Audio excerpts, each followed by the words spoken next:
Sa panig naman ni Pitbull Cruz, ramdam ang matinding pagdadismaya sa naging papel ng referee. Ayon sa kanya, ang ibinawas na puntos ang kumukuha ng laban sa kanya at bukas siyang makipag-rematch kay Roach. Ngunit malinaw ang kanyang hiling, ibang referee ang mamamahala. Habang abala ang mundo mga kwento ng boxing sa kontrobersiya ng main event, tahimik namang nagatid ng malinaw at walang dudang panalo itong si O'Shaquie Foster sa co-main event laban niyan kay Stephen Fulton.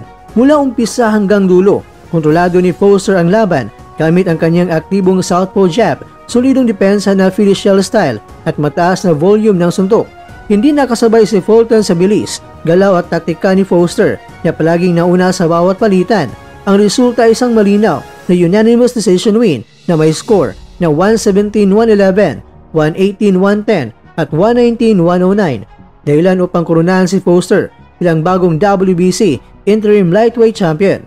Samantala, matagumpay ring nagbalik sa ring si Erislandy Lara na muling nagwagi at pinatibay ang kanyang estado bilang isa sa pinaka-technical at consistent na veterano sa modernong boxing.